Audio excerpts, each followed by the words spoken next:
How's it going, guys? Today we're going to do a quick review on the Tokyo Marui HI-Capa Xtreme 4.3. It's the full auto pistol. It just came out recently by pt1. Like I said, full auto only. Unlike the other 4.3s and the 5.1s, we've got very similar characteristics to a 5.1 and a 4.3. A few pros and cons about the gun. It's ambidextrous safety. It's not going to be on both sides anymore. It's only on the left side of the gun. So if you're a right-handed shooter, you'll still have the safety on there. But if you're a left-handed shooter, you will have no ambidextrous safety. Unlike the 5.1, where you have a safety on this side as well and this side. Obviously, the 4.3 is a lot smaller. It's a lot more compact. You've got a built-in integrated rail system on the bottom, like any of the other 4.3s out there on the market. The slide does not lock back. We'll show you why it does not lock back in a few seconds. There's a reason behind that, as far as the full auto reasoning. Hammer is nice and crisp. The springs in there are nice and strong. Like I said, the safety on this side. Another thing too about it is it has a newer spring for the mag release. The mag release is not as sensitive as any of the other 5.1s or 4.3s. It does take quite a bit of pressure to push that mag out. Like I said, compatible with any 5.1 magazine. You can use the short lip or the fat lip, whichever ones you prefer. Rate of fire. There's been a lot of questions on rate of fire. If you're looking for something that has a high rate of fire, I'd go with the TM.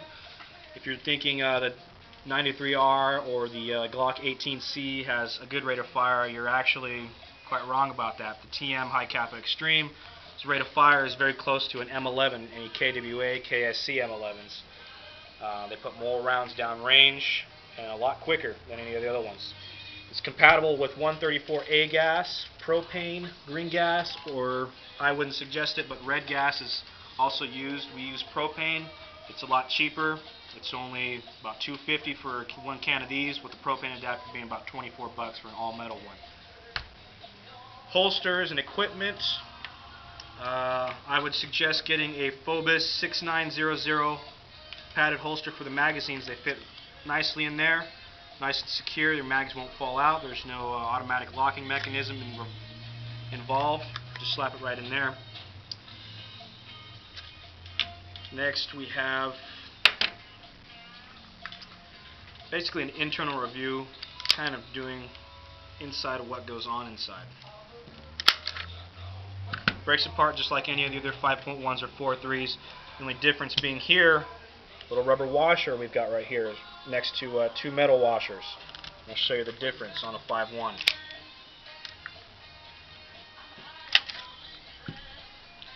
See, there's no washer. You got one right there though. Obviously the 4.3 is a lot shorter. You can see everything else is internally about the same. You've got the same firing unit here.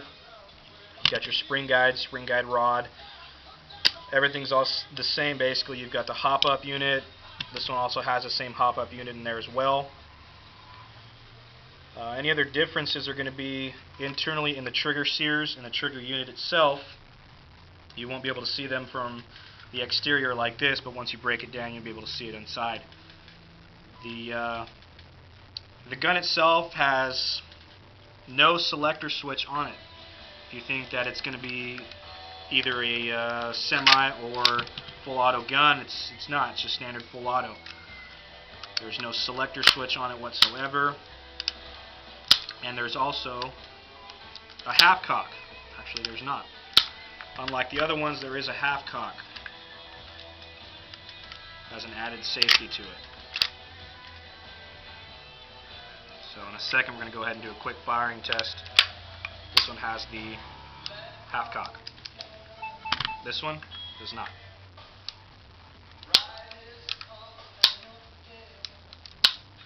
It's either all or none, basically. So on this one, there's no half cock. There's no room for anything else but all or none. Plastic slide. It is not a metal slide. It is a plastic slide only. I'm pretty sure you can probably find any 4.3 infinity slides, anything like that, you can just throw on here. Just swap the internals out. It is a fixed sights here, like any of the other 4.3s. Unlike the 5.1, it does have adjustable sights. You can adjust to left or right, up and down. These are fixed sights though. So another thing that's a little bit different about it, hammer. It's a pretty little different. It's got the Xtreme 45 trademarks right here. On the other side, you flip it over, it says Xtreme. Some pretty cool cursive lettering there. So like I said, it's got the built-in rail like any of the other 4.3s. It's a great gun overall, if that's what you're looking for right now. If you want something that's got a fire rate of 0 to a lot, go with one of these. If you think the Glock 18C is pretty cool, it is. It's a pretty cool gun. But if you want to put more rounds into somebody, or in a smaller grouping of area, I'd go with the 4.3 Xtreme. 93R, it's got a tri-burst, but it doesn't have the Tokyo Marui name behind it. On the gun itself, if you give a short squeeze, you get about 3 rounds popped out. You just hold it down, you're going to unload the mag in about 2 to 3 seconds, and we're going to do a firing test for you in just a few minutes.